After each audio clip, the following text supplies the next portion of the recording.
यशोवाणी दिवाळी अंक 2024साठी मी स्वाती गद्रे वाचत आहे. लेखाचे नाव एक प्रवास असाही आमच्या 5 पिढ्यांचा. परवाच मी मुलीकडे गेले होते नातीचं अभिनंदन करायला. एका सिरियलमध्ये तिला काम मिळालं म्हणून कौतुक करायला. आणि तेवढ्यात नात बाहेरून आली.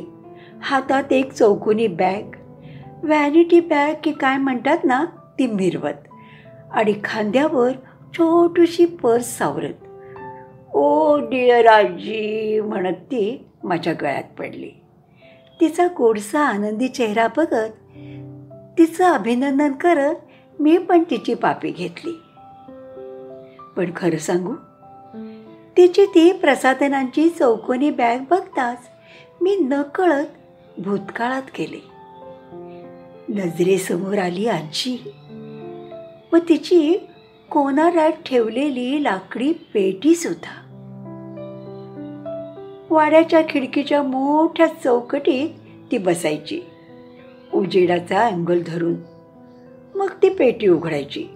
मग हळूच त्यातला आरसा वर येऊन खाचेत उभा राहायचा.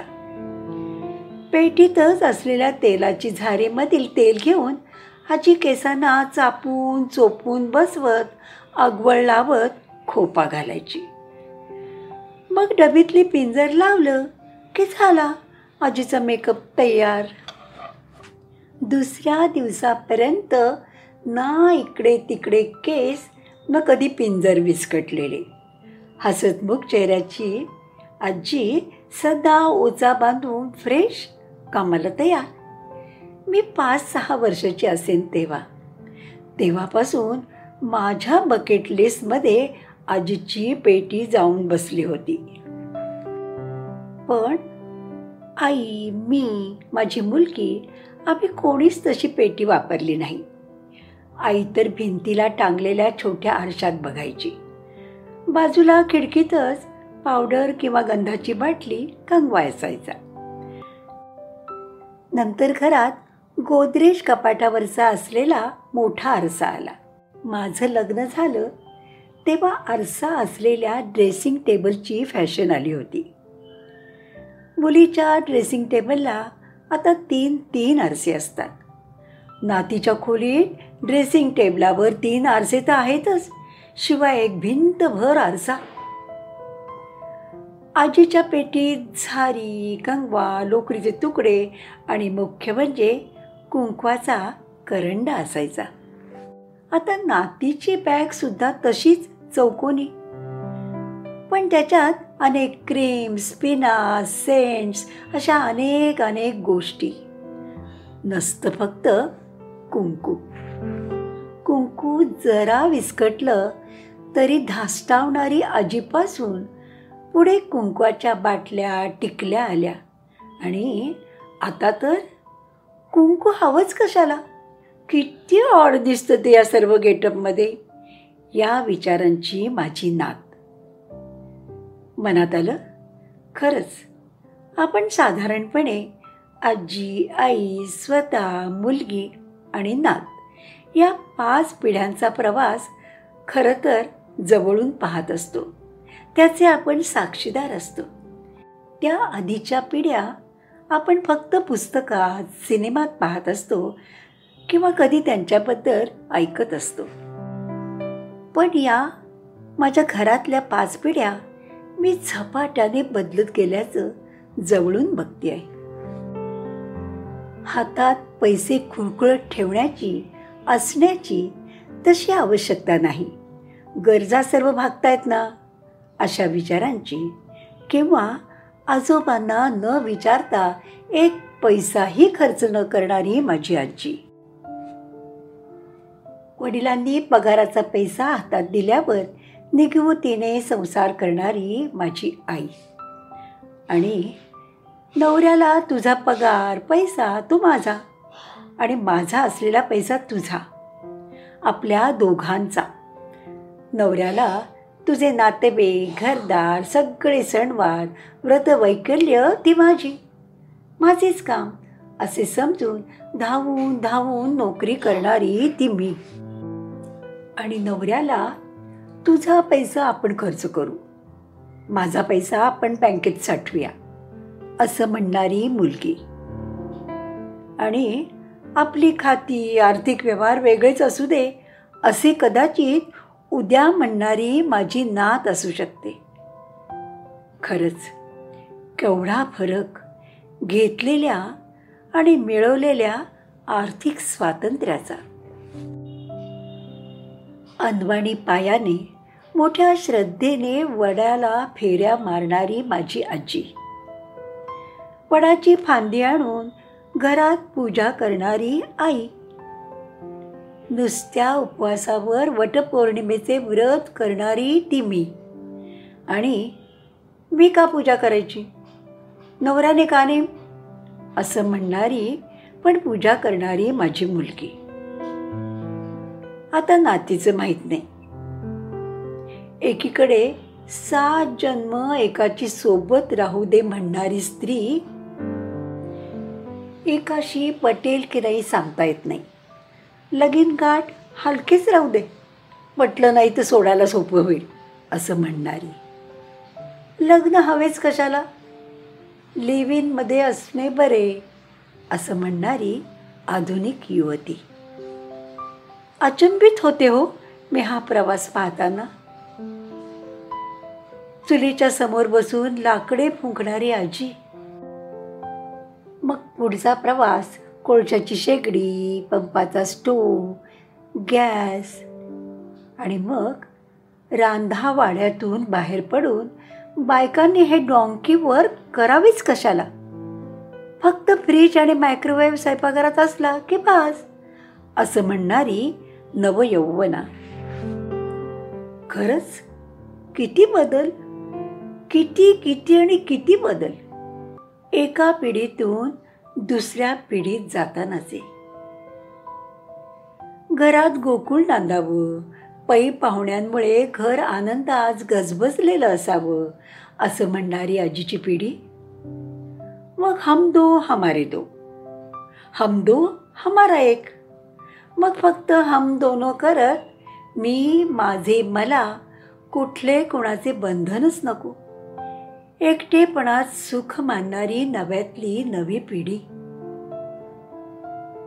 स्वयंपाकघर ते माझघर एवढाच प्रवास करणारी आजी, आणि आता लहान वयात जगभर प्रवास करणारी भरारी घेणारी तरुणी.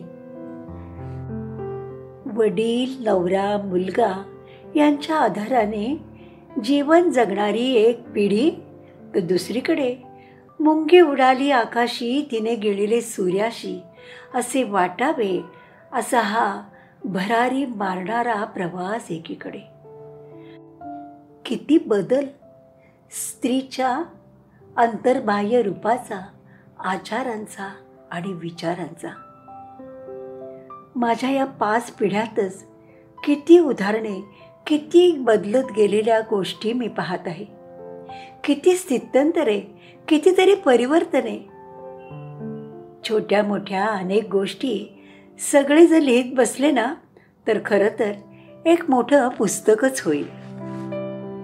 कन्या ही रास संकटांची, छाया ही पूर्वपातकांची पासून सुरू झालेला प्रवास आता गर्व से कहो मैं बेटी हूँ, मैं स्त्री हूँ असे सार्थ अभिमानाने म्हणणारी ही अस्मिता.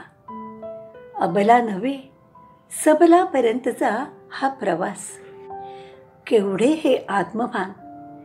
मी पाहिलेल्या 5 पिढ्यांचा हा प्रवास म्हणजे स्त्री शक्तीचा चढता आलेख.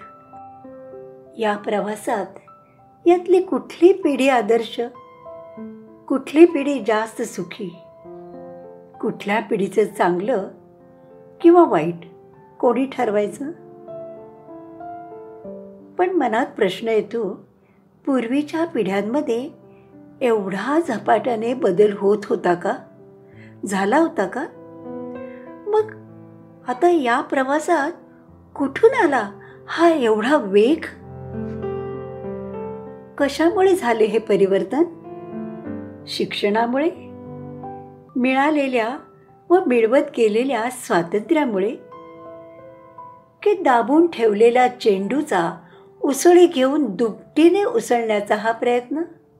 कधी कधी माझ्या मनात असाही विचार येतो की मी पाहिलेल्या 5 पिढ्यात स्त्री जीवनाच्या प्रवासात एवढे बदल झाले, मग पुरुषांच्या जडणघडणीत काही बदल झाले नाहीत का?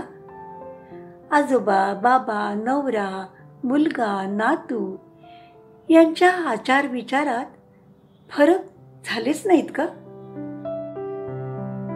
त्यांच्या बाह्यरूपात, पेहरावात जेवढे बदल झाले तेवढे त्यांच्या विचारात झाले का? स्त्रीच्या परिवर्तनाचे, बदलाचे खूप ठिकाणी उल्लेख, विवेचन, संदर्भ येत असतात. तसे पुरुषांच्या बाबतीत तेवढे येत नाहीत असं आपलं मला नेहमी वाटतं. ते असो. मला वाटते स्त्री जीवनाचा प्रवास म्हणजे जणू एक वाहत्या नदीचा प्रवास आहे. आजी आणि आई या पिढ्या शांत, संथ वाहणाऱ्या, वाटेतले खास खळगे चुकवीत, डोंगरावर आरूढ न होता स्वतःलाच मुरड घालत आजूबाजूचा परिसर सुजला सुफला करीत संत वाहत होत्या.